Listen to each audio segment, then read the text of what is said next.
magandang araw mga kasari-sari. Ito na naman ang inyong palawenyang tindera si Ate Tintin na kahit walang benta, tumal is real, nakangiti pa rin. Ay wala na akong magawa. Tumal na tumal talaga ngayon mga kasari. Pero syempre, ilang araw na hindi nakapag-upload si Ate Tintin kasi nga medyo na busy ako mga kasari. At ngayon may chichismis ako sa inyo. No? May sasagutin akong isang katanungan dito na ating subscriber mga kasari. Kung gusto mong malaman kung ano ito, huwag ka nang mahiya. Kung bago ka pa lang sa aking channel at hindi ka pa nakasubscribe, abay, huwag ka nang magpatagal-tagal pa dyan. Pindutin mo na yan. Walang bayad yan. At syempre, pakilike na rin mga kasari kung may natutunan ka. Isabay mo na rin ang notification bell na yan. Please lang. Para pag may bago akong issue na ichichismis sa inyo, isa ka sa manonotify. At kung hindi kayo busy, pakishare naman mga kasari. At ito na, umpisa na natin ang Real Talk at masaya nating chismis.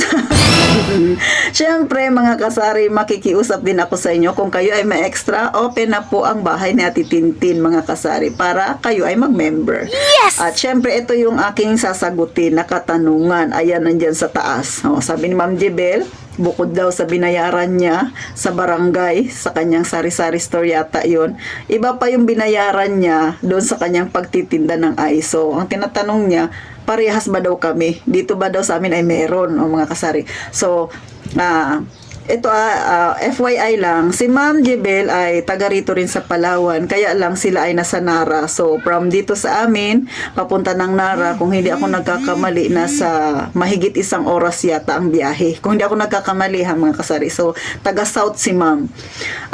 Ito lang no, sa totoo lang no, ito yung isa sa nakakalungkot din pag kayo ay may tindahan tapos may mga permit kayo.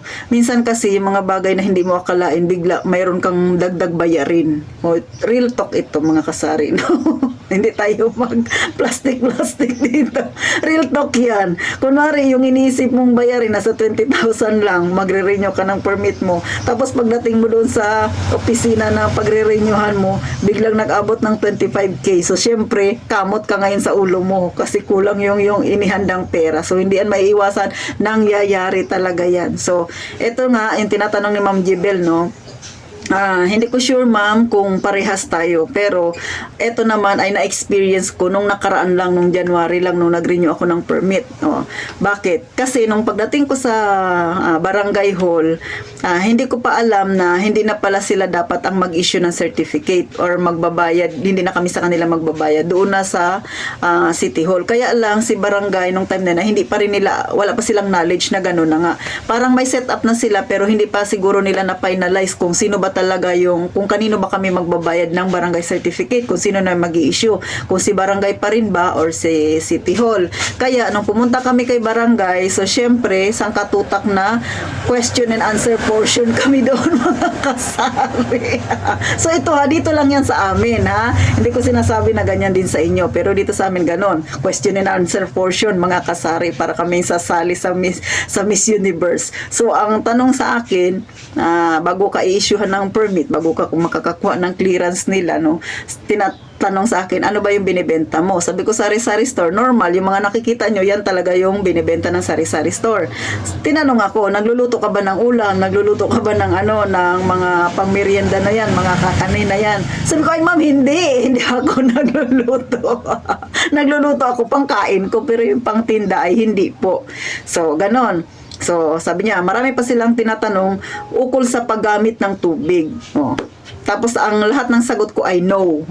Kaya, check si Ate Tintin lahat. So, hindi ako nakaranas na ma-extra akong bayarin. Pero, eto na ngayon, yung katabi ko na dalawa, yung isa na katabi ko ay sa kanya naman boarding house yung kanyang i-renew. So, sa boarding house pala, yung kukuha siya ng certification sa barangay, pati yung tubig ngayon ay kailangan ng ipatest. So, nagulat yung katabi ko. Sabi niya, last year naman walang ganun. Boarding house naman ito sa akin. Bakit pati tubig ngayon ipapatest? So, meaning, pag nagpatest ka ng tubig mo, may bayad, Ma'am Jebel.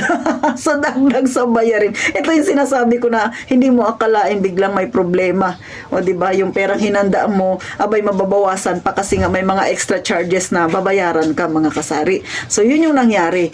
So, yung sumunod ay na katabi ko rin sa pangatlo ay siya naman tubig naman yung kanya, water refilling station. So normal yun, magpapatest siya ng tubig kasi syempre nagbebenta siya ng tubig o iniinom, water refilling station nga siya. So pero yung katabi ko dito, boarding house, nagtaka siya kasi kailangan niyang ipatest din yung tubig niya. So kaya pala tinatanong din ako kung nagluluto ako, meaning kung gumagamit ako ng tubig, ipapatest ko rin dapat yung tubig ko. Ay ang sagot ko ay hindi nga ako nagluluto ng mga kung ano-ano. So, nakalusot ako. Ito totoo naman, hindi naman ako talaga nagluluto, mga kasari.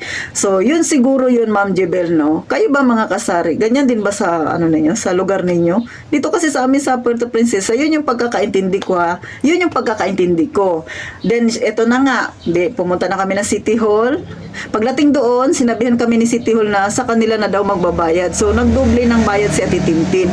Pero wala namang naging issue doon pagdating sa pera kasi nung nakatapos ako sa City Hall, bumalik ako ng barangay hall, nirelease naman nila yung binayad namin, mga kasari. So walang problema doon, no, na binalik naman nila yung naibayad na namin sa kanila. Kaya lang, so ito na, nasa assessment na kami, tapos chinek kung magkano yung babayaran namin, so nakabayad na ako. Pagdating naman sa sanitation, mga kasari, ito na naman, question and answer portion na naman kami. Ito yung tatanungin ka ano yung tinitinda mo, ito yung sa medical. Kailangan mo magpa-medical kasi ito, may tindahan ito, may medical na rin kami. So nagpa-medical ako 300 pesos. Then syempre pagbalik ko doon, in-interview na naman ako. So sabi, nagluluto ka ba ng ganito, ganyan-ganyan? Sabi ko, hindi po. Bakit, ma'am? Ano na naman ba ang bayarin? Sabi niya, kasi kung magluluto ka naman ganito-ganito, kailangan mong ipatest yung tubig mo. So ibig sabihin, tama yung nasa isip ko nung nandoon pa ako sa barangay na magbabayad ka nga talaga. Which is siguro yan, Ma'am Jebel, yung nangyari sa'yo. Sa akin kasi ay sabi ko, ito lang talaga, no, na hindi ako nagluluto ng mga kung ano-ano. So sabi ko, ma'am, bakit? Sabi niya, kasi sabi ko, may bayad ba yung tubig ko ipapatest? Sabi niya, meron po. Normal, may bayad talaga. Pero hindi ko alam kung magkano, mga kasari, kasi hindi naman ako nagpatest ng tubig ko. Kaya hindi nga ako nagluluto ng mga kung ano-anong anik-anik. So yun lang, kung ano yung nakikita nyo, yan na yan yung tinda ni Ate Tintin. So palagay ko, yun na yung sinasabi ni Ma'am Jebel siguro, no. Hindi ko rin sure, ma'am. Pero yun yung malakas yung kutob ko na ganun. Kaya kayo ba, mga kasari, ganyan na rin ba kahigpit sa inyo? Ultimo yung tubig. Yung bigla kang bayarin. So hindi ko alam kung magkano yung bayarin na yun. Kung napapanood mo ako ngayon muli, Ma'am Jebel, magkano bang binayaran mo? I-comment mo dyan, ma'am, kasi hindi ko rin, wala rin akong kaalam-alam, ma'am, no. Pero palagay ko ganun, ha. Kaya bagamat isa kami ng probinsya ni Ma'am Jebel, pero syempre magkakaiba ng mayor, dito sa amin medyo mahigpit. Kaya sa mga wala pang tindahan, ha, tapos nagbabala kayo na magkaroon ng tindahan, ito yung realidad, maraming bayarin. Minsan hindi mo akalain na pati pala yun, di ba? Napapatanong ka, kasama pala yun sa bayarin, oh. Sa mga gustong magkatindahan dyan, yan po yung mga nangyayari talaga sa isang may tindahan. Minsan nakaka-stress din kasi may ipon ka na pera, sakto lang doon sa bayarin mo. Bago pagdating mo doon sa opisinang pagbabayaran mo, biglang tumaas na, medyo, syempre nakakaano rin, oh, kulang na naman yung pera mo, saan ka naman kukuha? Maliban pa dyan, maliban sa pagtaas, biglang may nadagdag sa mga bayarin mo na hindi mo akalain dahil nung dati nagre-renew ka, wala naman. So mabigat po yun sa isang negosyanteng maliit na kagaya ni Ate Tintin. Pero kung kayo naman, maganda yung pwesto ninyo sa tingin niyo, no, maganda yung lugar na pagtatayuan ninyo ng negosyo, by why not? Maganda po talaga yung may sariling negosyo, yun yung masasabi ko. Kasi kung magsipag ka, iyo yan. Kung tatamarin ka, iyo rin yan, mga kasari. Pero syempre, habang maaga pa, kagaya ngayon, no, mga kasari, March pa lang ngayon, si Ate Tintin ay tuloy-tuloy pa rin sa pag-iipon. So ako, tapos na ako magbayad sa fire. Nabayaran ko na siya through online, and then 500 mahigit yung aking binayaran, mga kasari. And then sa Pag-ibig, whole year ko na siyang binayaran. Ang problema ko na lang ngayon ay yung 7 months ko na kulang sa SSS kasi 5 months lang yung aking binayaran. Pwede ko namang hindi nahulugan yung natitira kong 7 months, wala namang problema doon. Kaya lang syempre, mas maganda kasi walang lockdown yung SSS para pagka nag-abot na tayo ng 60, mga kasari, maganda rin yung ating pension na matatanggap, no. Para sa akin, opinion ko yun, no. Kung kayo ay nagdadalawang isip na magtayo ng tindahan kasi sa naririnig nyo kay Ate Tintin maraming bayarin, pag-isipan yung maigi. Pero kung yung location nyo naman talaga ay maganda naman talaga, mga kasari, at sa tingin nyo kikita kayo, ay why not, no? sa totoo lang, sa pagtitindahan, normal lang yan. May ups and down kayong nararanasan, may mga problemang dumarating.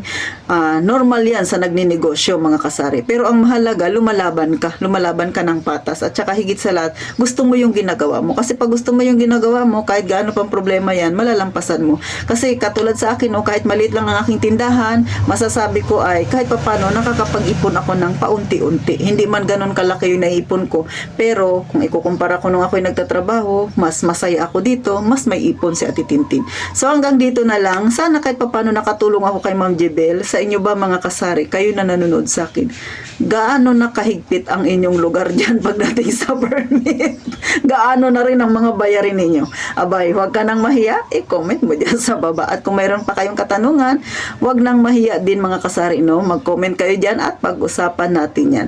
So paano, hanggang dito na lang si Ate Tintin. Muli inanyayahan ko kayo na mag-subscribe na kayo at i-like na rin ang ating video kung may natutunan kayo. At syempre pa, muli shoutout sa iyo Ma'am Jebel at salamat sa pag-comment mo. Hanggang dito na lang, magkita tayo sa susunod na vlog ni Ate Tintin at gaya nga ng palagi kong sinasabi, mag-iingat tayong palagi, mga kasari.